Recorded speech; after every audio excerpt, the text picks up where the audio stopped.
Welcome to the Fruitful Faith Women on Mission podcast. This podcast is created for purpose-driven women just like you who crave more.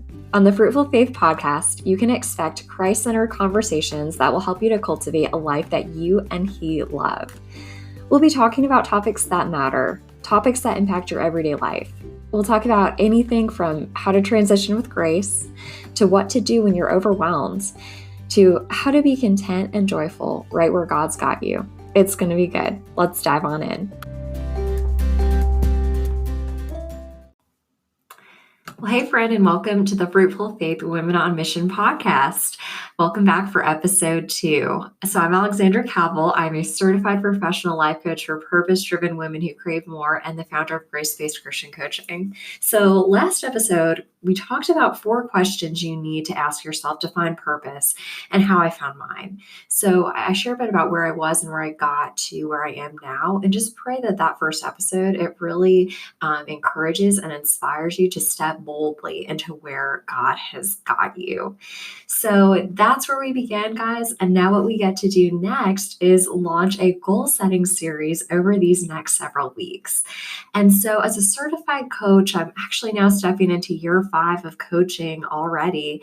I've coached over 100 women at this point, and prior to that, spent about 10 years in the corporate space, actually, working in HR leadership and development. So I ran actually performance management for I believe it was a 30,000 person organization. So all that to say, throughout the years and with my background in education and working with just countless women on goal setting, there are a few things that I have learned and picked up and best practices that I would love to share with you in this episode today. So what it's going to look like is we're going to go through some different top tips for high level goal setting, what you need to know to just really, really be successful. So we're going to start there. And then in the coming weeks, you'll understand a bit more in a minute, but we're going to dive into specific different areas of goal setting. I thought this could be a great, very applicable time of the year to do it for you, as we're still currently in the early phases of 2020. A lot of the women who love grace-based Christian coaching, maybe like yourself, are goal setters. So there's a good chance that you already have some goals that you're kind of thinking about or have set already. And if that's the case, just kind of listen into this and see what you can refine and how you can continue to move your goals forward with this additional information. I have a feeling you're going to love it. I hope you at least get one new thing out of this. I have a good feeling that you will. So with that said, if you don't already, I'd really encourage you to grab a pen and paper. We're going to cover a decent bit today so that you can jot down notes for yourself along the way. Okay, so to start, to get going, to kick off, the best way that we can do anything is to go to the Lord. So before you start any of this goal setting process, I'd really encourage you to pause in prayer. So take some time, get quiet, connect with the Lord, and just kind of get in touch and alignment with where He might be leading you for this upcoming year. And what I'll do too, I've got a blog post all on goal setting and goal setting with scripture and faith. And what I'll do is include that in the show notes as an additional resource if you'd like to check that out.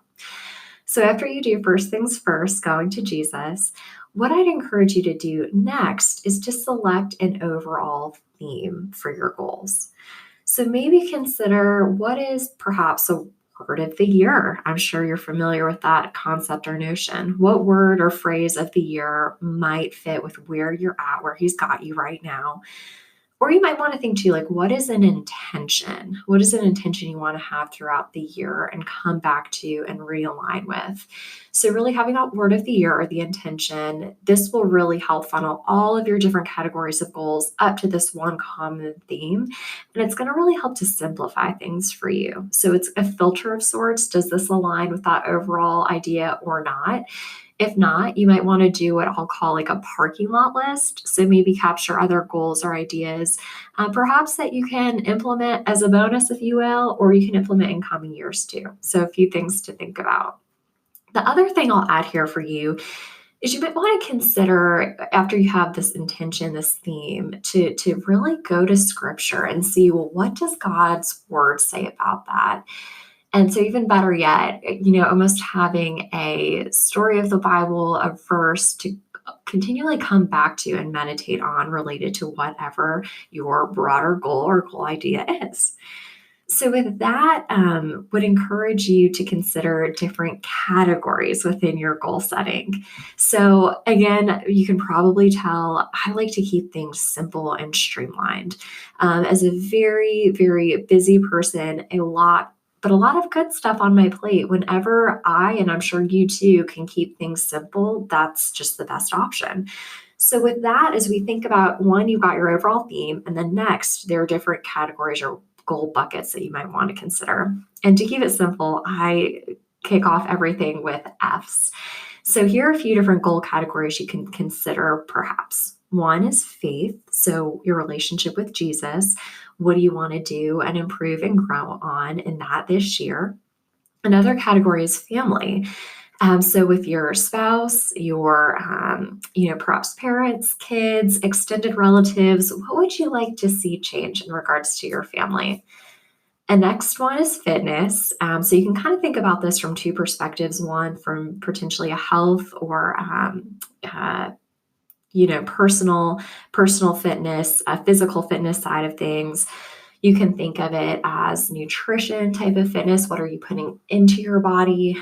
Or even you maybe want to think of fitness as, from an emotional, mental state, almost a mental wellness, if you will. Another category is fellowship. So, fellowship, as we think about this, it's perhaps considering community, friendships.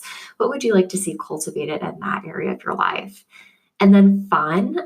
So fun is just like it sounds. What do you want to do fun? Do you want to create a hobby? Do you want to just have more weekends away? Whatever it is for you, fun is going to be a great category to have in there if you feel led.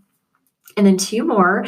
One is function. So this one is a little bit trickier to get that F, but what I mean by this is maybe you want to think of function. If you work, what is your job? What maybe top goals do you want to consider there? So that's what I'm referring to when we think of function. And then lastly, finance. What would you like to see changed or transformed in your life in regards to the finance category? So, those are a lot to think of and consider. Like I said, in the coming weeks, we will dive deep into each one of these and most likely in a different episode. And so, what I'll encourage you to do is consider maybe having probably at least two goals within each category, one to two. I would really recommend not more than three because then that's going to get overwhelming. And we don't want you to be overwhelmed. We want you to be empowered and encouraged and inspired. So that's one thing to think about as you build out these different areas. And then the next idea for you is to consider how you want to prioritize. So you've got your different buckets. You've got the faith, family, fitness, fellowship, fun, function, and finance. And so perhaps one to three different goals within each of these categories. And then what I'd encourage you to do is to prioritize, well, what maybe are your top three? So maybe you want to have a goal within faith, a goal within fellowship, and a goal within fun. Maybe you want to have those be your top three. Whatever it is, prioritization is so important. So kind of consider as you look across the span of all of your goals, what you want to rise to the top. So with that, what you might want to do too, just from a practical perspective, if you're writing these goals out, which I would encourage you to do, because there's a lot of research that says when we write out our goals, there's such a greater chance of us doing them when we put pen to paper. There's something that happens with our brain that changes when we do that. So if you write it out, maybe you want to put a star next to those top three priorities. Maybe you want to take a highlighter and highlight them with your favorite color to have them jump out, whatever it is for you. And then if you're doing it from on the computer, maybe you want to bold these. Maybe you want to, use the computer function highlighter or just do something to get them to stand out. Then the next thing, so once you've got your intention, once you've got your goal categories, once you've highlighted a few in each of them that you want, so faith a few, maybe fitness a few, et cetera, you have your top three. The next step that I'd suggest is to look at these goals daily. So I would encourage you to look at these in the morning, maybe even before you get started at work. So doing this is going to help you to one, stay focused, and then two, be energized. And especially if maybe you're in a place where you're not especially thrilled or happy with where you are in life, this is going to help you be so energized and motivated. So that's definitely something that I'd encourage you to do is look at the list daily, look at it in the morning to stay on track. And then the next tip, if you will, is to write out your top goals and write these out very often. So maybe this is going back to those top three prioritization areas. So what I'd also suggest is that you might even want to memorize these. We have so much going on in our life. It's go, go, go. And maybe sometimes we even forgot what we ate for breakfast earlier in the day. But what I'd suggest here is to have your goals be so front of mind. You're looking at them daily. And if someone, let's say you met at the dentist office, asked you, what are you focused on this year? You could easily say it. So memorize these goals, really, really live them out every day. Then I even heard the tip actually that it can be good to write out your top goals daily. So continually share them with others, continually write them out to keep them front of mind. So after you've gone through all of these steps, the next step that I'd suggest that you consider is to really plan this out. So what do I mean by that? So you'll have your goals you've created, the goals you want to accomplish for the year. So if you really want to take this the next step further, what you might want to consider doing is breaking it down into either a quarterly or a monthly plan. So if you want to accomplish a certain goal within a year, what do you need to do every 30 days to help make that happen? Maybe what do you need to do each month to help make that happen? And then from there, you're going to even want to consider, well, what does that need to look like across the course of a week and perhaps even the day? So to be able to break your big goals into smaller segments and then ultimately calendarize them. So put these in your paper planner, put these in your online calendar, whatever it is, so that you're taking these big, big goals and breaking them down smaller and then putting them on your calendar so that you actually are blocking out time to have them happen. And then the next step after you've gone through all this good stuff is to share it. I know I just touched on that briefly a moment ago, but when we speak something aloud, we speak life into it. So share your goals, share your big dreams with others. So maybe consider someone who's close to you, someone who will encourage you, who will cheer you on, who maybe even will check in with you on a consistent basis. This is just going to be such a powerful thing to have an outside perspective to be able to circle back with you.